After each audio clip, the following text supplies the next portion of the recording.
இன்றைக்கு திருப்பிக் கொள்ளுங்கள். லூக்கா எழுதின சுவிசேஷ புஸ்தகம் 11வது அதிகாரம் 35வது வசனத்தை நாங்கள் வாசிக்க கேட்போம். லூக்கா எழுதின சுவிசேஷ புஸ்தகம் 11வது அதிகாரம் 35வது வசனம். ஆகையால் உன்னிலுள்ள வெளிச்சம் இருளாகாதபடிக்கு எச்சரிக்கையாயிரு. இருளாகாதபடிக்கு எச்சரிக்கையாயிரு. என்ன வசனம்? உன்னிலுள்ள வெளிச்சம் இருளாகாதபடிக்கு எச்சரிக்கையாயிரு. அநேக எச்சரிப்புகளை தேவனுடைய வார்த்தை நமக்கு சொல்லி இருந்தாலும் கூட இந்த காலை பொழுதுல சத்திய வேதம் நமக்கு ஒரு எச்சரிப்பை சொல்லுகிறது. அது என்ன எச்சரிப்பு? நமக்குள்ள ஒரு வெளிச்சம் இருக்கிறது. நமக்குள்ள இருக்கிற அந்த வெளிச்சம் என்ன பிள்ளைகள்?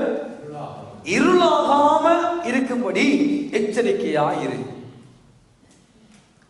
அப்போ ரட்சிக்கப்பட்ட ஆண்டவராகிய இயேசு கிறிஸ்துவை சொந்த இரட்சகராக ஏற்றுக்கொண்ட, இருதயத்தில் விசுவாசித்த, வாயினால் அறிக்கையிட்டு ரட்சிப்பை பெற்றுக்கொண்ட நம் எல்லாருடைய வாழ்க்கைக்குள்ள என்ன இருக்கிறது? ஒரு வெளிச்சம் இருக்கிறது. அன்பானவரே, நமக்கு சொல்ல வருகிற காரியம் என்ன? உன்னில் இருக்கிற அந்த வெளிச்சம் இருளாக கூடியது. அப்படியானால் நானும் நீங்களும் கிருபையினால, தேவனுடைய ஈவால, அவர் அங்கு மேல வைத்த அநாதி திட்டத்தினால, தீர்மானத்தினால நானும் நீங்களும் பெற்றுக்கொண்டதான ரட்சிப்பின் மூலமாக நாம் பெற்றுக்கொண்டதான வெளிச்சம் எப்படி படக்கூடியதா? இருள் அடையக்கூடிய ஒன்று. ஆனால் சத்ருவும் உலகமும் மாம்சமும் பிசாசும் இதை எப்படி சொல்லுகிறார்? நீ ரட்சிக்கப்பட்டு விட்டாயானால் நீ செய்கிற எந்த பாவமும் ஒரு பாவமே அல்ல. ஏனென்றால் நீ கிருபைக்குள்ள வாழ்ந்து கொண்டிருக்கிறாய். நீ கிருபையின் காலத்துக்குள்ள வாழ்ந்து கொண்டிருக்கிறாய். உன் ஆண்டவராகிய இயேசு கிறிஸ்து உனக்காக ஏற்கனவே இரத்தம் சிந்திவிட்டார், மரித்து விட்டார், பலியாகி விட்டார். நீ செய்ய நினைக்கிற பாவம், நீ செய்த பாவம், நீ செய்து கொண்டிருக்கிற பாவம், நீ செய்ய போகிற எல்லா பாவத்துக்கும் இன்றைக்கு 2000 ஆண்டுகளுக்கு முன்பதாக இயேசு இந்த பூமியில தன்னுடைய இரத்தத்தை சிந்தி விட்டார். ஆகவே அது ஒரு பெரிய பொருட்டு அல்ல, அது ஒரு பெரிய பிரச்சனை அல்ல. நீ பாவம் செய்யலாம் என்று சொல்லி இன்னைக்கு மாட வர்க்கத்தையும் அநேக வாலிபர்களையும் வஞ்சிக்கிற கள்ள பொல்லாத உபதேசங்களை நானும் நீங்களும் கேட்கத்தான் கூடும். அப்ப வேதம் நமக்கு எதை சொல்லுகிறது? உன்னில் இருக்கிற வெளிச்சம் இருள் அடையக்கூடியது. நீ பெற்றுக்கொண்ட ரட்சிப்பு உன்னை விட்டு விடுபடக்கூடியது. உனக்குள்ள இருக்கிறதான நல்ல கிரியைகள் உன்னாலே உன்னுடைய தீமையான காரியங்கள், உன்னுடைய அநீதியான காரியங்கள், உன்னுடைய பாவத்தினால் உனக்குள்ள இருக்கிற இருளை நீ இல்லாமல் ஆக்கக்கூடியது ஒன்று என்ற சத்தியத்தை வேதம் நமக்கு இங்கே தெளிவாக போதிக்கிறது. ஆக நமக்குள்ள இருக்கிற வெளிச்சம் அது இருள் அடையக்கூடியது. இருள் அடையாமல் நாங்கள் வாழ முடியாது. நமக்குள்ள இருக்கிற வெளிச்சத்தை சத்ருவானவனும் பிசாசும் உலகமும் மாம்சமும் நம்முடைய வெளிச்சத்தை கரைப்படுத்தி, நம்முடைய வெளிச்சத்தை காரிருளாக மாற்றி, நம்முடைய நற்கிரியைகளை அந்தகார கிரியைகளுக்கு உட்படுத்தி நம்மை பாவத்திற்குள்ளே கொண்டே சென்று நம்மை அந்தகாரத்துக்குள்ளே மறுபடியும் தள்ளக்கூடியவன் என்பதை வேதம் நமக்கு தெளிவாக சொல்லுகிறது. அருமையான தேவனுடைய பிள்ளைகளே, ஆண்டவருடைய பிள்ளைகளாய் நானும் நீங்களும் வாழுகிற பொழுது அவரால் நானும் நீங்களும் என்ன செய்கிறோம்? வெளிச்சத்தை அவரிடமிருந்து பெற்றுக் கொள்ளுகிறோம். அவரிடமிருந்து வெளிச்சத்தை பெற்றுக் கொள்ளுகிறோம். ஏனென்றால் வேதம் சொல்லுகிறது, அவருக்குள் ஜீவன் இருந்தது, அந்த ஜீவன் மனுஷனுக்கு எப்படி வந்தது? ஒளியாக கடந்து வருகிறது. யோவான் 1:4 நீங்கள் பார்ப்பீர்களானால் வேதம் அதைத்தான் சொல்லுகிறது. அவருக்குள்ள இருந்த ஜீவன் மானிட வர்க்கமாகிய நமக்கு, எங்களுக்கு, நம் அனைவருக்கும் அது ஒளிமயமாக வெளிச்சமாக கடந்து வருகிறது. ஆகவேதான் யோவான் 1:9 சொல்லுகிறது, உலகத்துல வந்து எந்த மனுஷனையும் சொல்லுங்க, பிரகாசிப்பிக்க பண்ணுகிற மெய்யான ஒளி. அப்போ இயேசு உலகத்துல வந்து என்ன செய்கிறார்? எந்த மனுஷனையும் சொல்லுங்க, பிரகாசிப்பிக்க பண்ணும்படியாகவே இயேசு இந்த பூமிக்கு கடந்து வருகிறார். அப்படினால என்ன? ஆண்டவர் தன்னுடைய பிள்ளைகளை 1 பேதுரு 2:9 சொல்வது போல அந்த காலத்துல இருந்து ஆச்சரியமான ஒரு ஒளிக்கு அழைக்கிறார், எங்களை அழைத்திருக்கிறார்.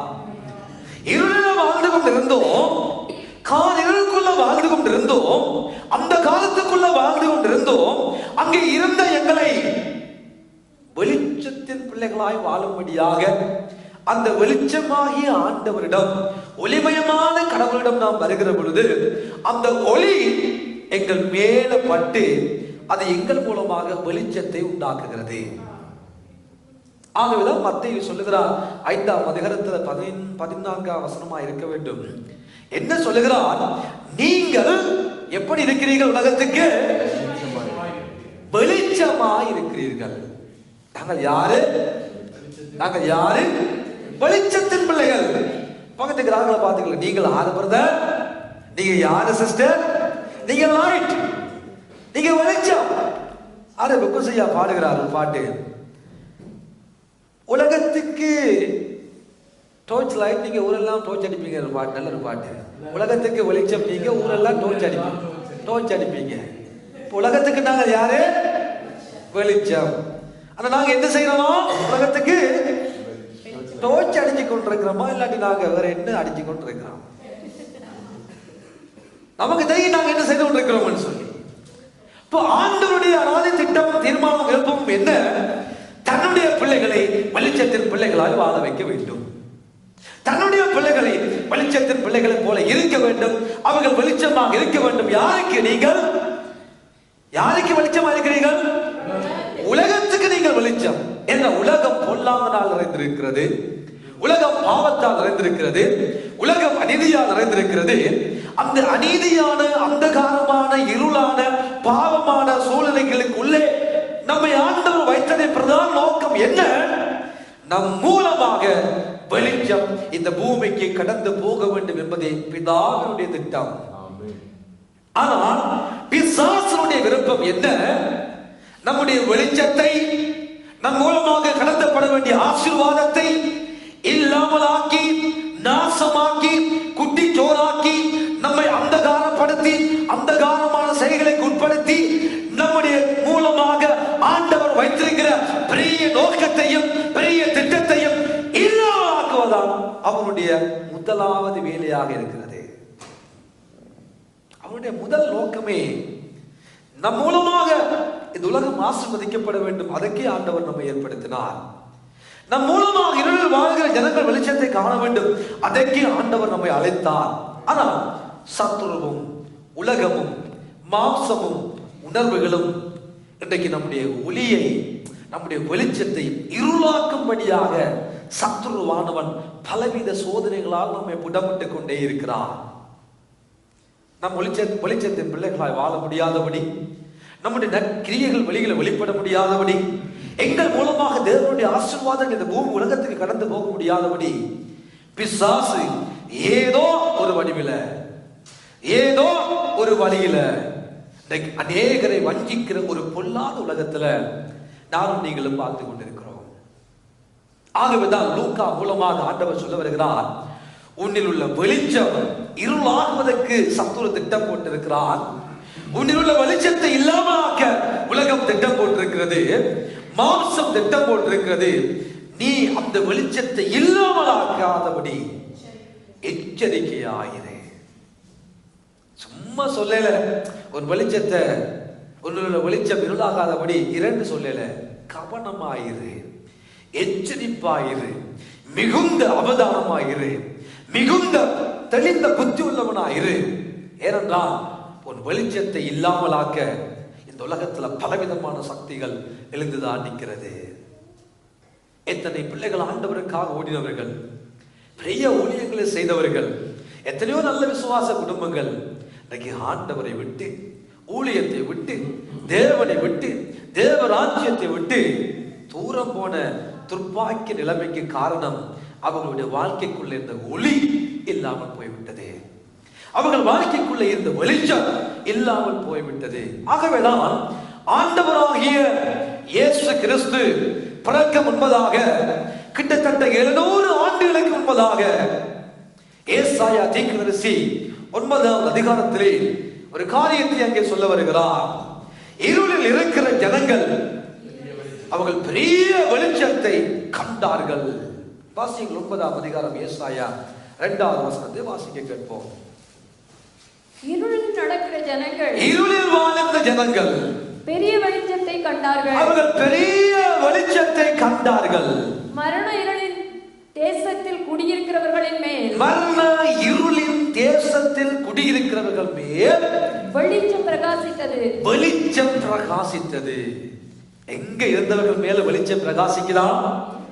எப்படிப்பட்ட இருள்? மரண இருளில் இருந்தவர்கள், மரண இருளின் தேசத்தில் வாழ்ந்தவர்கள் மேல வெளிச்சம் உதயமானது. ஆண்டவராகிய இயேசு என்ற தெய்வம் இந்த பூமியில் பிறந்த பொழுது இருளில் வாழ்ந்த ஜனங்கள், அந்த காலத்தில் வாழ்ந்த ஜனங்கள், காரிருளில் வாழ்ந்த ஜனங்கள் மேல இயேசு என்னும் ஒரு இரட்சகர் ஒளிமயமாக இந்த பூமிக்கு கடந்து வந்தார். இந்த பூமிக்கு கடந்து வந்து இருளில் வாழ்ந்தவர்கள் மேல அந்த வெளிச்சம், அந்த ஒளி பிரகாசித்து அவர்களை வெளிச்சத்தின் பிள்ளைகளாய் மாற்றியது. நம்மையும் மாற்றியது. ஆமென், ஆமென். எப்படி மாற்றியது? இருளில் இருந்த ஜனங்கள் பெரிய வெளிச்சத்தை கண்டார்களே, அந்த வெளிச்சத்தை கண்டார்கள். நாங்களும் வெளிச்சத்தை கண்டோம். யார் அந்த வெளிச்சம்? ஒளிமயமாய் ஒளியாக இந்த பூமிக்கு கடந்து வந்த ஆண்டவராக இயேசு என்னும் தெய்வம் ஒளிமயமாய் நாங்கள் வாழ்க்கையில உதயமானார். அவர் உதயமானபடியினால நாமும் நீங்களும் எங்களை பார்த்து ஆண்டவர் சொல்லுகிறார், நீங்கள் வெளிச்சத்தின் பிள்ளைகள், நீங்கள் இருளின் பிள்ளைகள் அல்ல, நீங்கள் வெளிச்சத்தின் பிள்ளைகள். ஆண்டவர் கேட்கிறார், இருளுக்கும் பகலுக்கும் வித்தியாசம் ஏது? இருளுக்கும் பகலுக்கும், இருளுக்கும் வெளிச்சத்துக்கு வித்தியாசம் ஏது? அவருடைய அனைத்து இடங்களில் குழந்தைகளை பேசுகிறார். ஆக நானும் நீங்களும் இருளின் பிள்ளைகள் அல்ல, நானும் நீங்களும் வெளிச்சத்தின் பிள்ளைகள். ஆமென். வெளிச்சத்தின் பிள்ளைகளாய் வாழுகிற நானும் நீங்களும் எங்கள் வாழ்க்கையில இருக்கிற வெளிச்சம் இருளாகுவதற்கு அநேக சந்தர்ப்பங்கள் இருக்கிறது.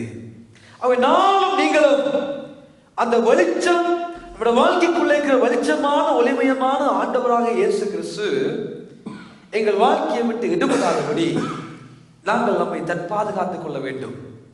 எப்பொழுது சூரியனோடு நிலவு இருக்கிறதோ, சூரியனிடமிருந்து ஒளிக்கதிரை பெற்றுக் கொள்ளுகிற நிலவு வெளிச்சத்தை எப்படி இந்த உலகத்துக்கு கொடுக்கிறதோ, அதே போல நீதியில் சூரியனாக வெளிப்பட்ட இயேசு என்னும் தெய்வத்தோடு நானும் நீங்களும் வாழ்ந்தால் மாத்திரம்தான் நிலாவை போல நானும் நீங்களும் மற்றவர்களுக்கு வெளிச்சத்தை கொடுக்க முடியும். இயேசுவை விட்டு, அந்த நீதியின் சூரியனாக தெய்வத்தை விட்டு எப்படியெல்லாம் நாம் தூர போகிறோமோ, நாம் ஞாபகத்தை வைத்துக் கொள்ள வேண்டும், என்னுடைய ஒளி மங்கிக் கொண்டே போகிறது, என்னுடைய ஒளி குறைந்து கொண்டே போகிறது. என்ன? வெளிச்சம் கொடுக்கவே முடியாது என்ற உணர்வை நாம் நம்முடைய ஞாபகத்துல வைத்துக் கொள்ள வேண்டும்.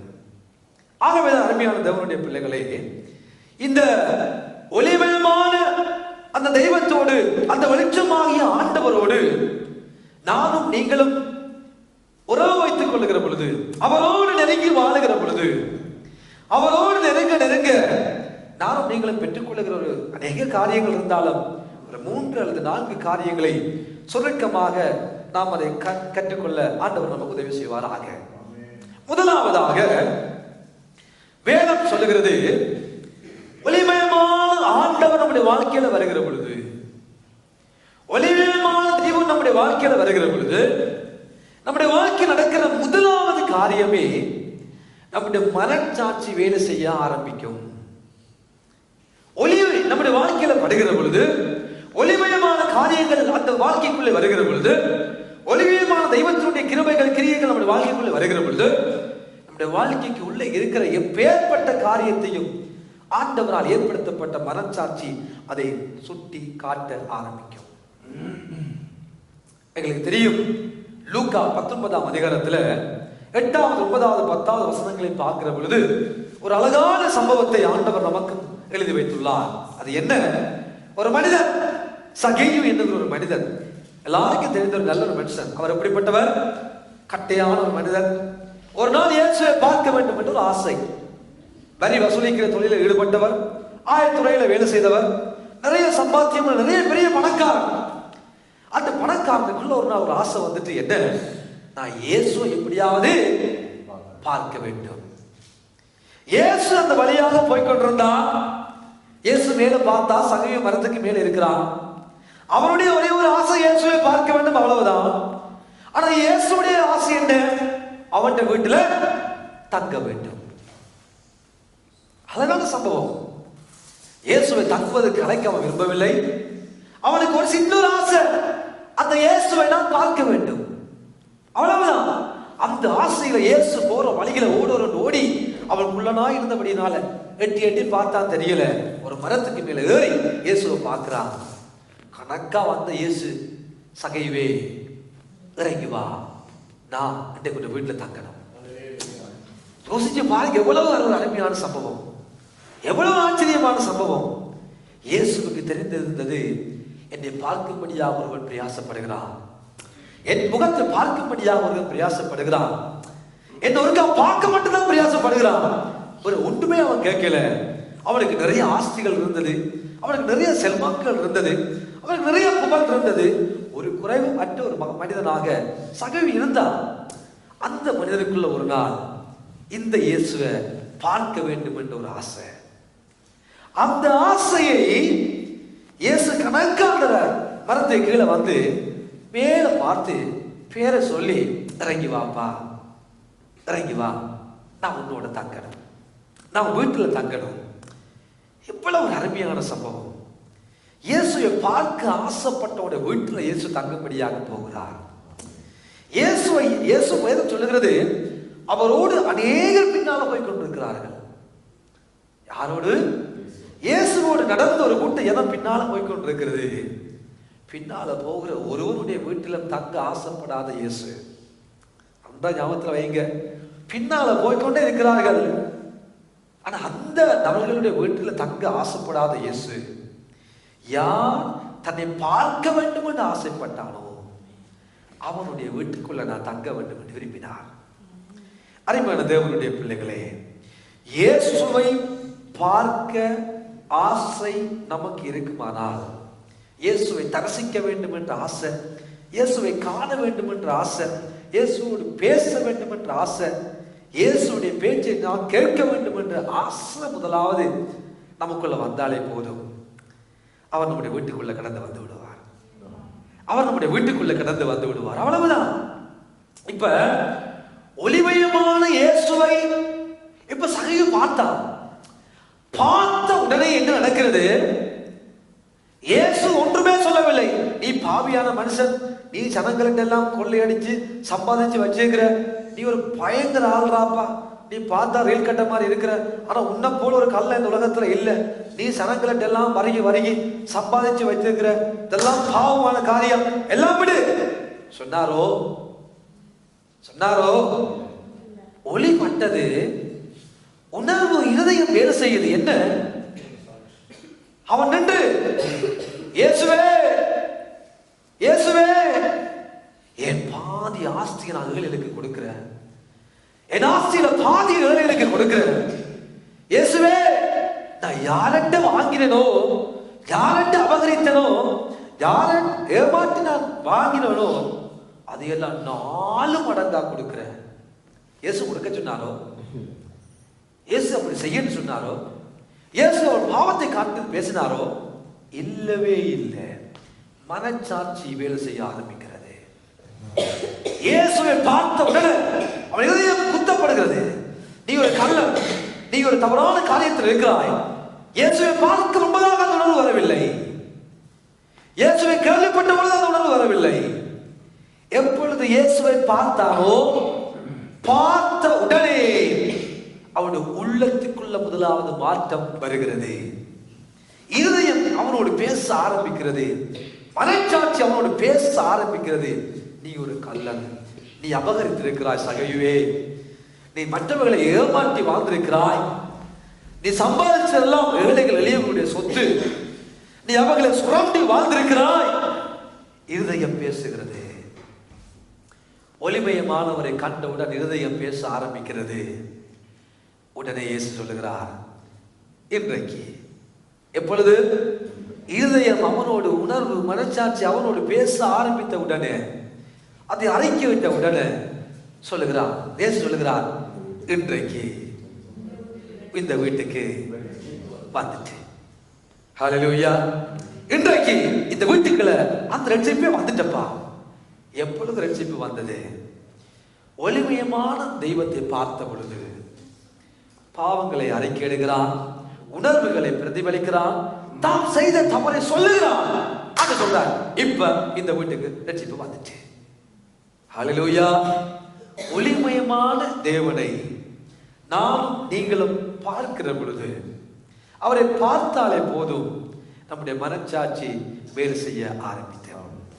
நம்முடைய மனச்சாட்சி நம்முடைய குறைகளை முதலாவது தெளிவுபடுத்தும்.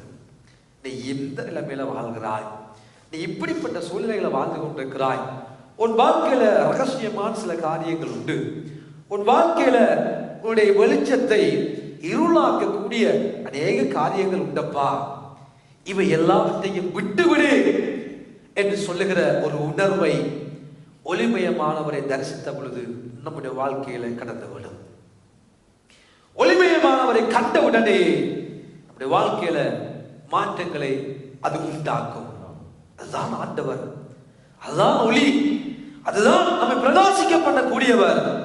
அவரை பார்க்க பார்க்க பார்க்க, அவரோடு பழக பழக பழக, அவரோடு நம்முடைய வாழ்க்கையை நெருக்க நெருக்க நெருக்க நெருக்க, அவரோடு நம்முடைய ஐக்கியத்தை வைக்க வைக்க வைக்க, முதலாவது நம்முடைய வாழ்க்கை மாறும். சொல்லுங்க, முதலாவது யாருடைய வாழ்க்கை மாறும்? நம்முடைய வாழ்க்கையினுடைய நடைமுறைகள் மாறும், நம்முடைய வாழ்க்கையுடைய செயற்பாடுகள் மாறும், நம்முடைய அந்தரங்கமான காரியங்கள், நம்முடைய வாழ்க்கையில் இருக்கிற அந்தரங்கமான பகுதிகளில் யாருக்குமே தெரியாமல் நாம் செய்கிற காரியங்களும் அந்த ஒளிமயமான தெய்வத்தினுடைய வெளிச்சம் நம்முடைய வாழ்க்கைக்குள்ள வர வர வர இருளான காரியங்கள் கொஞ்சம் கொஞ்சமாக நம்மை விட்டு வெளியேறும். இதுதான் முதலாவது காரியம். இரண்டாவது, அப்போஸ்தலர் நடவடிக்கைகள் புத்தகத்திலே 9வது அதிகாரத்தை நீங்கள் வாசித்து பார்ப்பீர்களானால், அங்கே ஒரு மனிதன் நமக்கு தெரிய வருகிறார். நம்ம எல்லாருக்கும் தெரிந்த ஒரு மனிதர். அவரும் இந்த சகையை போல ஒரு குள்ளனான மனிதன் தான். யார் அவர்? பவுலடியா. சவுல் என பேர் உள்ள பவுலடியா. இந்த பவுலடியாவுடைய காரியங்கள் என்ன? வேதம் சொல்லுகிறது, அவர் தனக்கென்று ஒரு கொள்கையோடு வாழ்ந்து கொண்டிருந்த மனிதர்.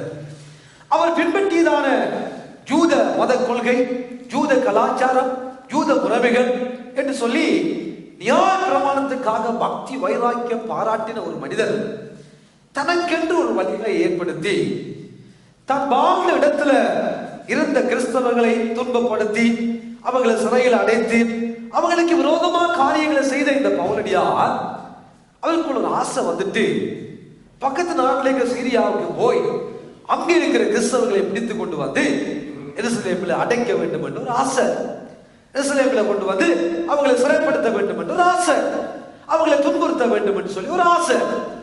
அப்பொழுது எல்லா பிரதான ஆசிரியரிடத்துல போய் கடிதங்களை எல்லாம் வாங்கி கொண்டு என்ன செய்கிறார்? தமஸ்குவுக்கு போய்கொண்டே இருக்கிறார். தமஸ்குவுக்கு போற வழியில் ஒரு காரியம் நடக்கிறது. என்ன? ஒரு பெரிய ஒரு வெளிச்சத்தை அவர் மத்தியான வேளையிலே அந்த தமஸ்குக்கு போற வழியில பார்த்தார். இதை பார்த்தா ஒரு வெளிச்சத்தை பார்த்தா. அந்த வெளிச்சத்தை பார்த்த உடனே என்ன நடக்கிறது? அவர் விழுந்து கையிலாக கொடுக்கிறவர்களை தேடிக்கொண்டிருக்கிறார். கந்தறியாதவர்களை தேடிக்கொண்டிருந்தார். கந்தறியாதபடினா யாராவது எனக்கு துணை செய்ய முடியுமா என்று அவர் தேடிக்கொண்டே இருந்தார். அப்பொழுது ஒரு சத்தமும் கேட்டது. என்னது? பவுலே, பவுலே, ஏன் என்னை துன்பப்படுத்துகிறாய்?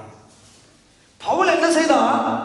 தனக்கு தெரிந்த, தான் அறிந்த மார்க்கத்தின் வழிக்காக, எந்த மதத்துக்காக மார்க்கத்துக்காக வைராக்கியம் கொண்டாரோ அதற்காக தனக்கு ஒரு வழியை ஏற்படுத்தி போய் கொண்டிருந்தார். அவன் நினைத்தால் தான் செய்வது சரி, தான் போற வழி சரி, தன்னுடைய மதத்துக்காக வைராக்கியம் கொண்டிருக்கிறேன், நான் எடுக்கிற தீர்மானம் சரி, நான் செய்வது சரியானது என்று நினைத்துக் கொண்டு அவள் தனக்கென்று ஒரு வழி ஏற்படுத்தி தான் தமஸ்குவுக்கு போனார். அவரால் ஏற்படுத்தப்பட்ட வழி, அவரால் தீர்மானிக்கப்பட்ட வழி, அவரால் போக வேண்டும் என்று சொல்லி ஒரு வழியை ஏற்படுத்தி கொண்டு போனார். நடந்தது என்ன?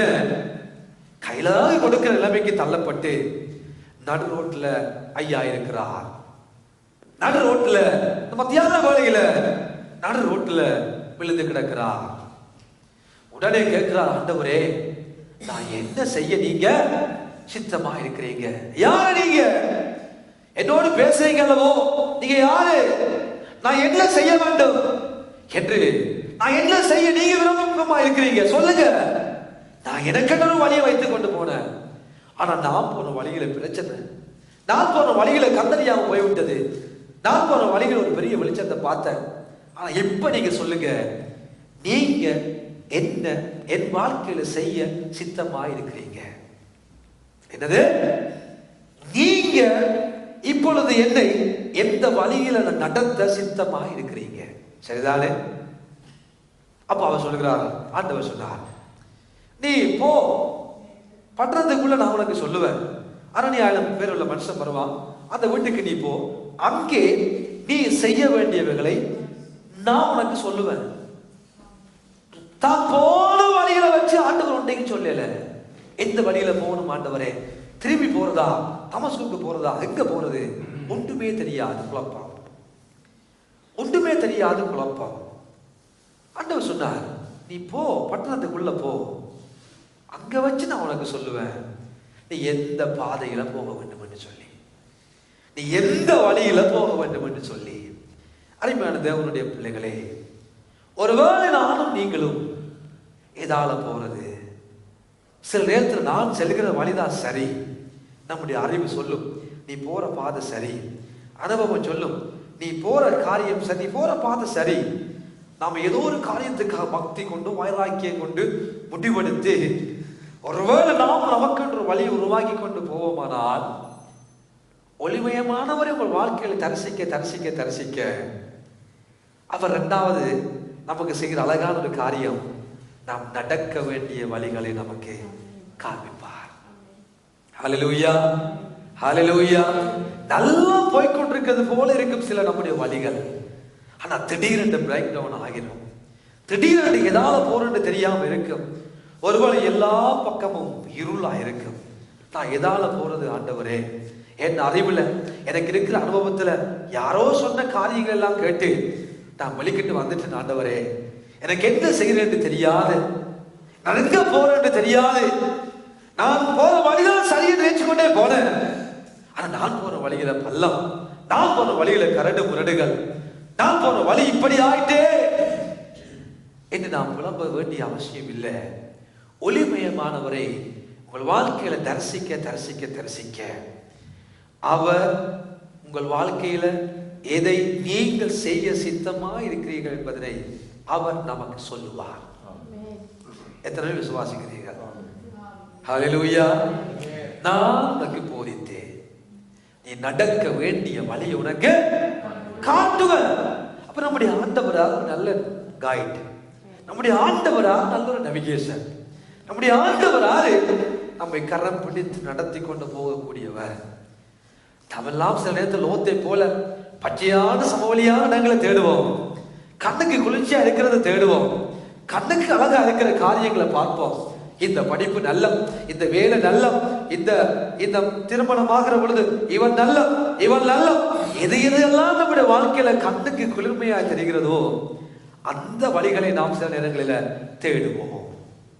ஆனால் ஆண்டவர் நம்முடைய வாழ்க்கையில நம்முடைய கண்ணுக்கு குளிர்மையாக தெரிவதற்கு மேலாக நமக்கு எது முடிவில் ஆசீர்வாதத்தை உண்டாக்கும், எது முடிவில் நமக்கு நன்மையை உண்டாக்கும், எது முடிவில் நமக்கு உயர்வை கொண்டு வரும், எது முடிவில் நமக்கு நிம்மதியை கொண்டு வரும் என்று பார்த்து அதற்கு ஏற்ற வழிகளை நம்ம நடத்தக்கூடியவர் தான் நானும் நீங்களும் ஆராதிக்கிற ஆண்டவர். ஹல்லேலூயா. மனுஷனுக்கு செம்மையா தோன்றுகின்ற வழிகள் உண்டு.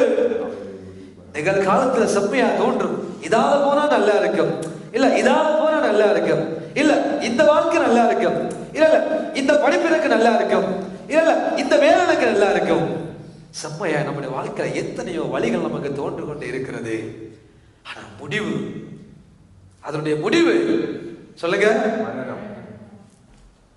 செம்மையா தோன்றதப்பா நிகழ்காலத்துல, எல்லாம் நல்லா தோன்றது நிகழ்காலத்துல, நல்லா இருக்குது, இது நல்லா இருக்குது, நல்லா இருக்குது, நிகழ்காலத்துல நல்லா தான் இருக்கும் எல்லாமே. ஆனா எதிர்காலம் அறிந்த ஒருவர் எனக்கு உங்களுக்கு உண்டு. அவர் தான் கைட், அவர் தான் நம்ம நடத்தக்கூடியவர். அவருடைய வழிகள் எப்படி இருக்குமா, அது ஆரம்பம் அற்பமாய் இருக்கும்.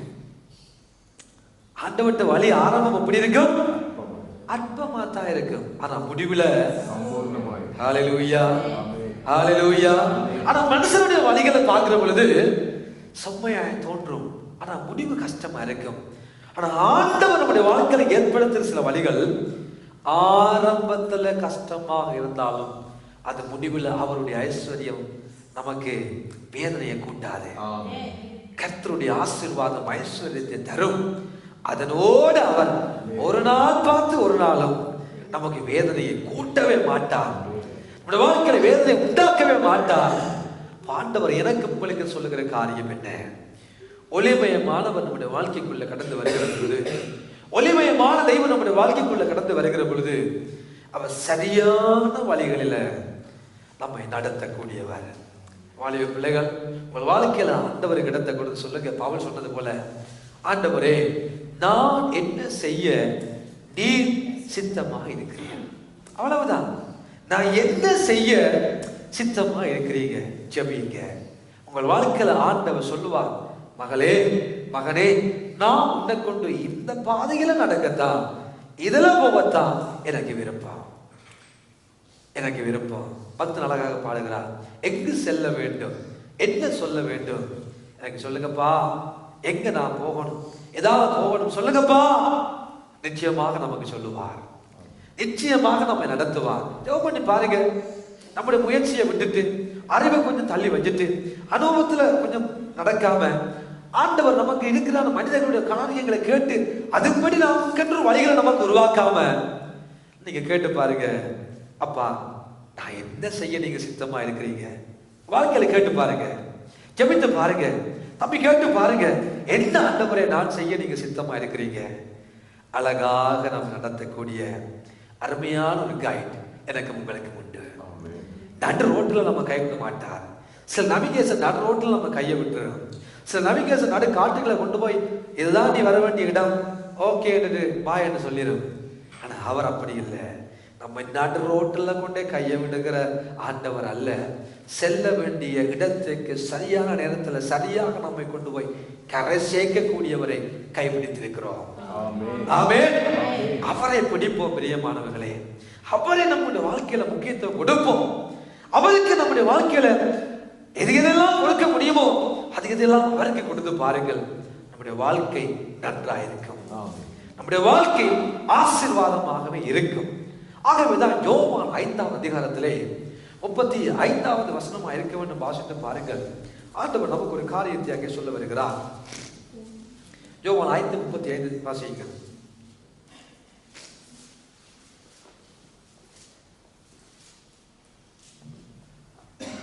யோவான் ஸ்நானகனை குறித்து ஆண்டவர் ஒரு சில காரியங்களை அங்கே சொல்லுகிறார். 5:35 அவன் எரிந்து பிரகாசிக்கிற விளக்காய் இருந்தான். அவன் எரிந்து பிரகாசிக்கிற விளக்காய் இருந்தான். நீங்களும் சில காலம் அவன் வெளிச்சத்திலே களி கூற மனதாய், அவனுடைய வெளிச்சத்துல களி கூற மனதாய் இருந்தீர்கள். யாரையா இந்த விளக்கு? அவன் எரிந்து பிரகாசிக்கிற விளக்காய் இருந்தான். நீங்களும் சில காலம் அவனுடைய வெளிச்சத்துல களி கூற மனதாய் இருந்தீர்கள். யாரை பார்த்து ஆண்டவர் சொன்னார்? யோவான் ஸ்நானகனை பார்த்து ஆண்டவர் சொன்னார். யோவான் ஸ்நானகனை குறித்து வேதம் எப்படி அடையாளப்படுத்துகிறது? யோவான் ஸ்நானகன் எரிந்து பிரகாசிக்கிற விளக்கு. சொல்லுங்க, விளக்கு. விளக்கு. விளக்கு. எப்படிப்பட்ட விளக்கு? எரியாம இருக்கிற விளக்கு அல்ல, எரிகிற விளக்கு. எப்படிப்பட்ட விளக்கு? எரிந்து பிரகாசிப்பிக்கிற விளக்கு. ஆகவேதான் யோவான், அதே யோவானிலே மத்தேயு ஆண்டவர் சொல்லுகிறார், நீங்கள் உலகத்துக்கு வெளிச்சம். நம்மெல்லாம் வெளிச்சம். இப்பொழுது யோவான் ஸ்நானகனை பார்த்து ஆண்டவர் சொல்லுகிறார், அவன் உலகத்துக்கு எரிந்து பிரகாசிக்கிற விளக்கா இருந்தா நீங்களும் அவனுடைய வெளிச்சத்துல களி கூற மனதா இருந்தீர்கள். அருமையான தேவனுடைய பிள்ளைகளே, யார் இந்த யோவான் ஸ்நானகன்? யோவான் ஸ்நானகன் இந்த பூமியில வாழ்ந்த பொழுது எப்படி இருந்தார்? ஜனங்களை பார்த்து, பெரிய பாம்பு குட்டிகளே, மனம் திரும்புங்கள், மனம் திரும்புங்கள், பரலோக ராஜ்யம் சமீபமா இருக்கிறது. பெரிய பாம்பு குட்டிகளே, வரும் கோபத்துக்கு தப்பித்துக் கொள்ள வகை காட்டினவ யார்? பேச்சு பயங்கரம். இப்பொழுது நல்ல கனி கொண்டாத மரமெல்லாம் விட்டுண்டு அக்கினியில வாழப்படும். பேச்சு பிரசங்கம் பயங்கரம். என்ன? அந்த எரிந்து பிரகாசிக்கிற ஒரு விளக்காக யோவான் ஸ்நானகன் இருந்து அநேகரை பிரகாசிக்க பண்ணினார். அநேகரை மனம் திரும்பும்படியான கிருபையை, மனம் திரும்பும்படியான போதகத்தை, பிரசங்கத்தை சொல்லிக்கொண்டே வந்தான். தேவனை பற்றி சொல்லிக்கொண்டே வந்தான். தேவனுடைய காரியங்களை சொல்லிக்கொண்டே வந்த ஒரு மனிதர் எழுந்து எரிந்து எரிந்து எரிந்து எரிந்து தான் எரிந்து எரிந்து எரிந்து மற்றவர்களுக்கு வெளிச்சம் கொடுக்கிறவனாய் மாறினார். மற்றவர்களுக்கு ஆசீர்வாதம் உள்ளவனாய் அந்த மனுஷன் மாறினார். ஆண்டவர் நமக்கு மதித்தான் சொல்லுகிறார், நீங்கள் உலகத்துக்கு வெளிச்சமாக இருக்கிறீர்கள். மலை மீது வைக்கப்பட்ட பட்டணம் அது மறைந்து போக மாட்டாது. அது தெரியும், அவெல்லாம் வெளிச்சத்தின் பிள்ளைகள். உலகத்துக்கு வெளிச்சத்தின் பிள்ளைகளாக, உலகத்துக்கு ஆசீர்வாதமாக, மற்றவர்களை மீட்கும்படியாக, மற்றவர்களை தேவனுக்குள் நடத்தும்படியாக நானும் ஒரு விளக்காக இருந்து நானும் நீங்களும் எரிந்து பிரகாசிக்கும்படியாகவே தெய்வம் என்னையும் உங்களையும் அழைத்திருக்கிறார் அல்லவோ.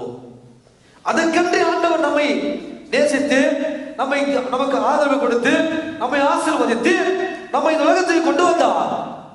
யோவான் 1 அதிகாரத்தில் இந்த யோவான் ஸ்நானகனை குறித்து சொல்லுகிற பொழுது ஆண்டவர் அங்கே யோவான் ஸ்நானகனை குறித்து சொல்லுகிறார், உலகத்துக்கு ஒளியாக வந்த அந்த ஒளியை குறித்து சாட்சி கொடுக்கும்படியாக அனுப்பப்பட்டான், வந்தான் என்று ஆண்டவர் சொல்லுகிறார். யாரு? இந்த யோவான் ஸ்நானகன் என்ன செய்ய வந்தான்? ஒளியானவரை குறித்து, ஒளிமயமான இயேசு கிறிஸ்துவை குறித்து சாட்சி கொடுக்கும்படியாக இந்த உலகத்துக்கு அனுப்பப்பட்டான் என்று வேதம் சொல்லுகிறது. அப்படியானா இந்த உலகத்துல என்னையும் உங்களையும் ஆண்டவர் வைத்ததுக்கு ஒரு நோக்கம் உண்டு. என்ன அந்த நோக்கம்? அந்த யோவான் ஸ்நானகனை போல எரிந்து எரிந்து பிரகாசிக்க வேண்டும், எரிந்து மற்றவர்களுக்கு ஆசீர்வாதமா இருக்க வேண்டும். நாம் எரிய வேண்டும், நாம் கஷ்டப்பட வேண்டும், நாம் நம்முடைய காரியங்களை ஒடுக்கத்தான் வேண்டும். நம் மூலமாக ஆண்டவர் மகிமைப்பட வேண்டும், நம் மூலமாக மற்றவர்கள் நன்மைகளை பெற்றுக்கொள்ள வேண்டும். எரியாவிட்டால் வெளிச்சத்தை கொடுக்க முடியாது அல்லவோ. ஒரு மெழுகுதிரி தன்னை உருக்கினால் மாத்திரமே வெளிச்சத்தை கொடுக்கிறது. ஒரு விளக்கு எரிந்தால் மாத்திரமே மற்றவர்கள் ஆஸ்வதிக்கப்படுகிறார்கள். ஒரு விளக்கு எரிய வேண்டும், ஒரு விளக்கு எரிய வேண்டும். ஒரு கோதுமை மணியானது சாக வேண்டும், அது நிலத்தில் விழுந்து சென்றால் மாத்திரமே பலன் கொடுக்கும். சாகாவிட்டால் எப்படி அப்பா கோதுமையிலிருந்து பலனை பெற்றுக் கொள்ளக்கூடும்? சாகாவிட்டால் எப்படி அந்த கோதுமை மணிகள் நமக்கு நன்மையை உண்டாக்க கூடும்? அந்த கோதுமை மணி விழ வேண்டும் என்ற நிலத்துல அது சாக வேண்டும், நிலத்துல விழ வேண்டும், அதுக்கு வெயில் பட வேண்டும், அதுக்கு தண்ணி பட வேண்டும், அது கஷ்டப்பட வேண்டும். அது சென்றாத்தான் அது மிகுந்த பலனை கொடுக்குமே அன்றி கோதுமை மணியானது மணிகளா இருந்தால் பிரயோஜனம் அல்ல என்று இயேசு சொல்லுகிறார். இந்த கருமையான தேவனுடைய பிள்ளைகளே, ஆனால் நாம் நம்முடைய வாழ்க்கையில ஏதாவது காரியங்கள் நம்முடைய வாழ்க்கையில உருகுவது போல காரியங்கள் நடந்தா என்ன ஆண்டவரே என்று புலம்புகிறோம், என்ன ஆண்டவரே என்று ஆண்டவரை தூசிக்கிறோம், என்ன ஆண்டவரே என்று ஆண்டவரை விட்டு ஓடி போகிறோம். எரிய நமக்கு மனதில்லை. நம்மை உருக்கி மற்றவர்களுக்கு ஆசீர்வாதமாக வாழ நமக்கு மனதில்லை. மற்றவர்களுக்காக ஒரு மணி நேரம் ஜெபிக்க நமக்கு மனதில்லை. மற்றவர்களை ஆசீர்வதிக்க மனதில்லை.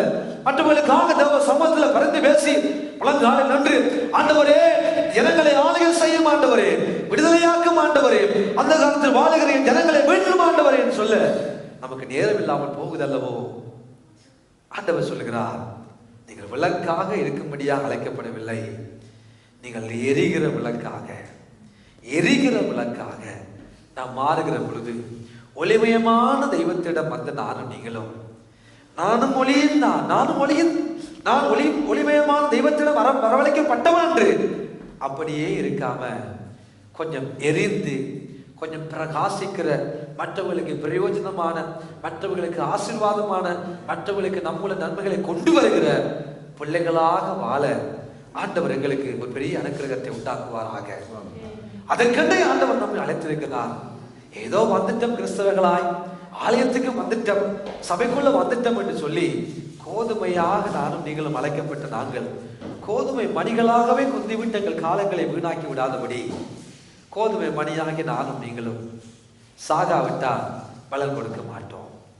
கோதுமை மணியாகி நானும் நீங்களும் எங்களை ஒடுக்காவிட்டால், எங்களை தேவனுக்கு அர்ப்பணிக்காவிட்டால், தேவ சமுத்திரங்களை தாழ்த்தாவிட்டால், எங்கள் மூலமாக இந்த உலகத்துக்கு வாழ்க்கையில கடைசி வரைக்கும் வெளிச்சம் போகவே போகாது. எங்கள் மூலமாக 4 பேர் நன்மையை கண்டுகொள்ளவே முடியாது. மணிகளா இருக்கும் வரைக்கும் மற்றவன் நம் மூலமாக நன்மையை பெற்றுக்கொள்ள முடியாது. எப்பொழுது மணிகள் சாகிறதோ, எப்பொழுது கோதுமை மணிகள் நிலத்தில் விழுந்து சாகிறதோ, அது செத்ததை ஆகில் அது மிகுந்த பலனை கொடுக்கும், அது மிகுந்த ஆசீர்வாதத்தை கொடுக்கும், அது மிகுந்த பிரயோஜனத்தை உண்டாக்கும் என்று வேதம் நமக்கு சொல்லுகிறது. அருமையான தேவனுடைய பிள்ளைகளே, ஆகவே நம்முடைய வாழ்க்கையில ஒளிமயமான ஆண்டவுடன் நான் வந்ததின் நோக்கம், முதலாவது மனச்சாட்சி என்னோடு பேசட்டும், என் தவறுகள் மன்னிக்கப்படட்டும், என் குறைகள் மன்னிக்கப்படட்டும், என் குற்றங்கள் என்னை விட்டு நீங்கட்டும். 2வது, ஆண்டவரே நான் என்ன செய்ய நீங்க சித்தமா இருக்கிறீங்க, சரியான வழியில ஒளிமயமானவர் எங்களை சரிப்படுத்தி 2வது எங்களை நடத்துவார் சரியான வழியில. 3வது, எரிந்து பிரகாசிக்கிற விளக்காக நானும் நீங்களும் மற்றவர்களுக்கு பிரயோஜனமாய் இருக்கவே ஆண்டவர் என்னையும் உங்களையும் தெரிந்து கொண்டார். ஹல்லேலூயா. ஆண்டவர் என்னையும் உங்களையும் தெரிந்து கொண்டார். இப்பொழுது ஆதியாகம புத்தகத்துக்கு நீங்கள் வருவீர்களானால் முதல் 2-3 வசனங்களை நாங்கள் வாசிக்க கேட்போம். ஆதியாகமம் 1வது 2வது 3ஆம் வசனத்தை வாசியுங்கள். ஆதியிலே தேவன் வானத்தையும் பூமியையும் சிருஷ்டித்தார். பூமியானது ஒழுங்கின்மை வெறுமையுமாய் இருந்தது. ஆழத்தில் மேல் இருள் இருந்தது. தேவ ஆவியானவர் ஜலத்தின் மேல் அசைவாடிக் கொண்டிருந்தார். தேவன் வெளிச்சம் உண்டாக கடவது என்றார். வெளிச்சம் உண்டாயிற்று. ஹல்லேலூயா, ஹல்லேலூயா. தேவன் வெளிச்சம் உண்டாக கடவது என்றால் வெளிச்சம் உண்டாயிற்று. இப்பொழுது யோவான் 1ஆம் அதிகாரத்துக்கு வாருங்கள். ஆதியிலே வார்த்தை இருந்தது, அந்த வார்த்தை தேவனிடத்தில் இருந்தது, அந்த வார்த்தை தேவனாய் இருந்தது, அவர் ஆதியிலே தேவனோடு இருந்தார், சகலமும் அவர் மூலமாய் உண்டாயிற்று. உண்டானது ஒன்றும் அவராலே அல்லாமல் உண்டாகவில்லை. அவருக்குள்ள ஜீவன் இருந்தது. அந்த ஜீவன் மனுஷருக்கு ஒளியாக இருந்தது. அந்த ஒளி இருளிலே பிரகாசிக்கிறது. இருளானது அதை பற்றிக்கொள்ள முடியவில்லை. ஆண்டவர் படைத்த அழகான உலகம். ஆதியிலே தேவன் வானத்தையும் பூமியையும் சிருஷ்டித்தார், படைத்தார், உருவாக்கினார், நிர்மாணித்தார், உண்டாக்கி விட்டார். ஆண்டவர் படைத்த உலகம் எப்படி இருந்தது?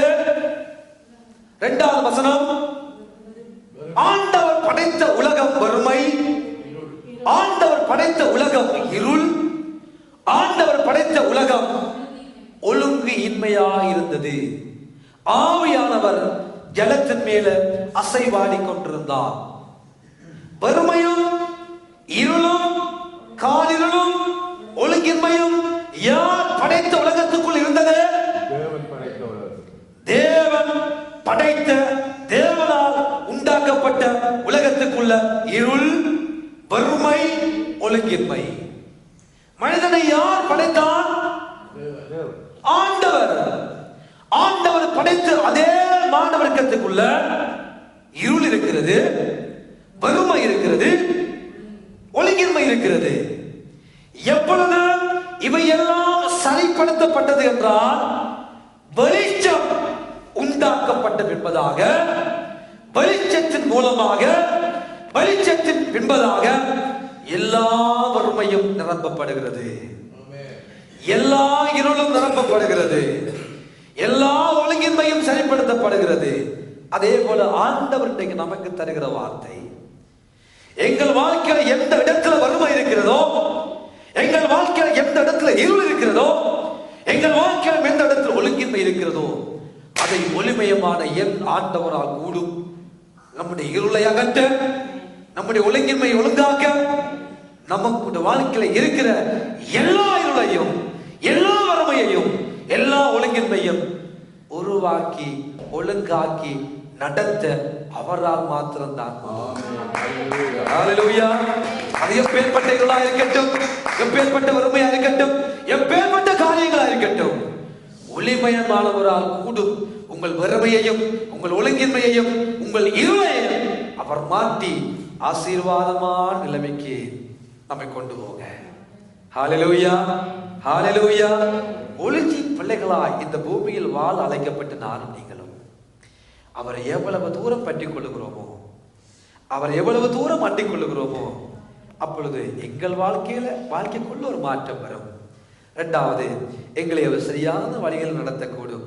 மூன்றாவது, எங்களை பிரகாசிக்கிற ஒரு ஒளியாக நல்ல கிரியைகளையும் நல்ல காரியங்களையும் இந்த சமூகத்துக்கு செய்கிறவர்களாய் அவரால் எங்களை மாற்றக்கூடும். ஆமென். உலகத்துல வந்த எந்த மனுஷனையும், எப்படிப்பட்ட மனுஷங்களா நாம் இருக்கட்டும், வறுமை உள்ளவர்களா இருக்கட்டும், இருள் நிறைந்த வாழ்க்கையை போன்ற வாழ்க்கையுள்ளவர்களா இருக்கட்டும், ஒழுங்கின்மை ஆண்டவர் என் வாழ்க்கையில, குடும்பத்தில் ஒழுங்கின்மை, தனிப்பட்ட வாழ்க்கை ஒழுங்கின்மை, எப்படிப்பட்டதாக இருந்தாலும் அவர் வந்தால் நம் நிலைமைகள் மாறும். ஆமென். அவரோடு நெருங்க நெருங்க நம்முடைய வாழ்க்கையில் இருக்கிற எல்லா குறைவுகளையும் அவர் நிறைவாக்கி மகிழ்ச்சியான, சந்தோஷமான, சமாதானமான, நிம்மதியான வாழ்க்கைக்குள்ள அவர் நம்மை நடத்துவார். ஆமென். அவரால் எல்லாம் கூடும், அவரால் எல்லாம் கூடும். அவரே எங்கள் வாழ்க்கையில மாற்றங்களை உண்டாக்கக்கூடியவர்.